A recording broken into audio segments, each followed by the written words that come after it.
Fábio Farias, quero vir aqui contigo junto com o Vandique Silveira, que está aqui com a gente também. Sempre bom tê-lo aqui conosco. Fábio, respeito os dois, quero causar aqui talvez um debate respeitoso e saudável com vocês. Só tá faltando aquela trilhazinha, sabe? Que a gente não pode colocar Eye of the Tiger para esse debate de agora. Brincadeiras à parte, mas Fábio, lembro bem que há um tempo atrás a gente estava discutindo se era a hora certa do Fed cortar ou não os juros, e vocês que sempre concordaram basicamente em tudo, discordaram naquele dia desse momento. Lembro que o Fábio defendia que sim, era a hora de cortar os juros, o Vandique falava que não era o momento, e agora a gente tem aí uma discussão por conta tanto do CPI e do PPI. Será que o Fed errou ou não errou em ter ali cortado os juros? Se precipitou ou não? Sei da opinião antiga de vocês, quero saber agora, diante desses números, Fábio, você continua acreditando que o Fed tinha mesmo esse espaço para cortar os juros? Não foi precipitado? Qual que é a sua opinião, por favor? Olha, Paula, a gente discordou em alguns momentos da narrativa, né? Mas a gente entende que tem espaço. Eu acho que o Fed, e é uma coisa que eu e o Vandique concordamos com todos os pingos nos is, o Powell é péssimo. Ele é um comunicador horroroso, inseguro, e o Fed fez uma série de erros desde o começo, entre a inflação transitória até o corte de setembro de 50, que era o mercado de trabalho está colapsando, e a gente viu que foi totalmente ao contrário. Isso gera muita insegurança para o mercado, isso gera muita incerteza, e o Banco Central, como autoridade monetária, ele não pode gerar volatilidade. Ao contrário, ele tem que tirar a volatilidade do mercado, avisando as coisas que vai fazer para ele não ser o causador de volatilidade. E o Fed, tanto na alta como na baixa, ele causa mais volatilidade do que qualquer outra coisa. Nesse momento, a minha opinião vai em linha com o que o Vandique fala, que não dá para continuar cortando. Mas também não vejo o sentido algum de falar em alta. O problema do CPI diz muito o que eu defendo aqui, por morar aqui e entender a nossa dor. Está tudo caro e as coisas que são comuns para os americanos, no tripé de geração de renda para eles, estão totalmente defasadas. Portfólio de aposentadoria, o 60-40, vem apanhando há 5 anos, desde o Covid. Financiamento de casa para você mexer no mercado secundário está estrangulado por causa dos juros altos. E emprego, a gente viu que agora estabilizou e deu uma segurada, porque até outro dia a gente tinha muita vaga em aberto, as contratações não estavam fluindo, um monte de gente falando em pleno emprego, mas a renda não estava compensando porque salário não subia de acordo com a inflação. Isso virou agora. O que eu acredito? Que não faz sentido pensar em corte de juros nesse momento, porque a gente ainda tem uma série de coisas. Hoje, à 1h de Nova York, o Trump vai anunciar as tarifas de reciprocidade. Isso gera um sentimento de inflação. A gente tem um problema aqui nos Estados Unidos nesse momento, que, por exemplo, o ovo está impossível de comprar. Você tem que escolher, vou comprar um ovo ou uma casa, por causa da gripe aviária. A sensação de inflação para o americano, depois da última pesquisa, piorou. Então tem que esperar. Agora, eu não acredito que a gente vai ter inflação esse ano e isso vai permitir com que o Fed, se tiver 2 neurônios, continue a normalização da política monetária, num ritmo menor. Vandique, agora você. Quero sua opinião. Também entender, será que o Fed se precipitou? Olá, Fábio, bom dia. Sempre bom ver você, escutar e aprender contigo.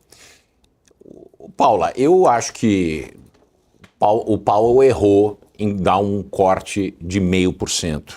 Não é assim que se conduz política monetária, especialmente pela ausência de dados objetivos.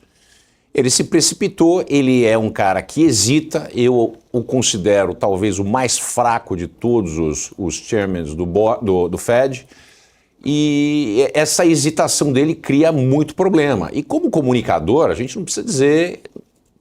Só a expressão dele sempre parece que ele está tendo uma crise de pedra no rim, né? É muito ruim a maneira com que ele fala.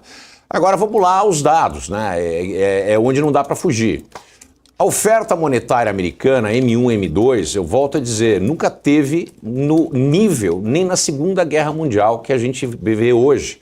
Isso foi muito em função da pandemia e, na sequência da pandemia, a coisa virou uma lambança. Né? Na entrada do Biden com o Inflation Reduction Act, o IRA, só o IRA ele botou 3 trilhões de dólares na economia. Isso tem um impacto, sim, na inflação. E, obviamente, com outras atividades de resgate, etc., foram mais 3 trilhões. Quer dizer, ele botou na brincadeira 3 Brasis para rodar na economia americana. Quando você irriga uma economia nesse nível, né, obviamente que a única resultante matemática disso é aumento da inflação. Inflação é um problema sempre de alocação errada de juros, de taxa de juros. É um problema monetário. Quando você erra o preço do dinheiro, você leva as pessoas a demandar mais ou menos dele. Quando você cria um preço, você leva o preço a um preço muito elevado, você cria uma recessão. As pessoas não querem usar o dinheiro, você cria uma recessão. Quando você tem dinheiro que é muito fácil e abundante, e ele troca de mão muito rápido, a velocidade do dinheiro, o que acontece? Esse dinheiro começa a se debasar, ele perde a sua função. Né? E no momento que ele começa a perder a sua função, o dinheiro que é colocado em circulação, ele vale menos do que o dinheiro antigo que estava lá, ele compra menos. Então você tem um processo inflacionário, que é o que a gente já viu no Brasil diversas vezes e a gente está assistindo nos Estados Unidos. Então a minha preocupação é o seguinte: os Estados Unidos têm um problema parecido com o Brasil, que é um problema fiscal. É mais fácil os Estados Unidos resolver o problema porque quem emite dólar são os americanos, não somos nós. Então, com a conversibilidade da moeda, é mais atenuado, mas não foge do problema.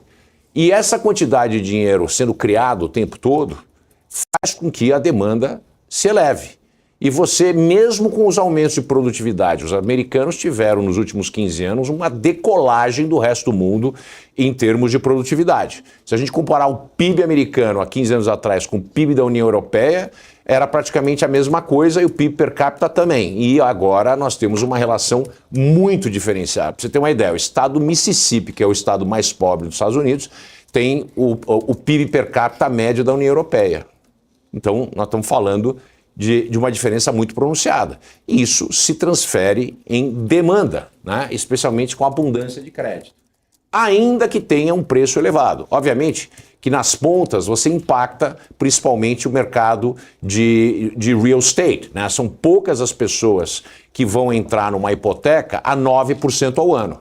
Então isso aí está meio deprimido. Hipoteca, por exemplo, de real estate comercial. Esse é um problema muito sério, que ainda não foi resolvido e continua chutando a lata para frente, mas uma hora a gente não vai conseguir manter. Então tudo isso depende de uma ação conjunta da política monetária.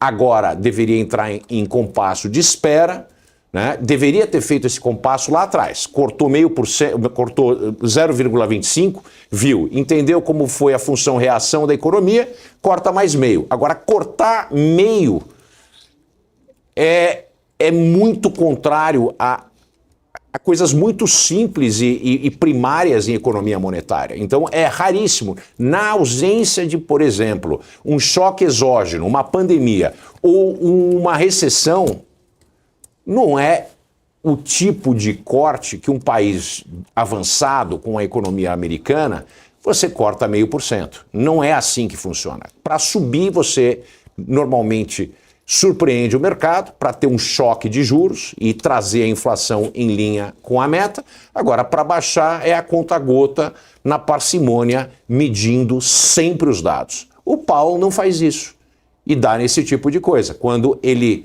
deixa o mercado turvo, não sabe para onde vai, né? Por causa de um guidance que não foi bem feito, você tem essa misallocation, você tem uma série de alocações erradas por parte do mercado, porque também não tem obrigação de saber, ninguém tem bola de cristal, né? A gente tem expectativas, é isso que o mercado faz, e é baseado nas expectativas que ocorre a formação de preço dos ativos.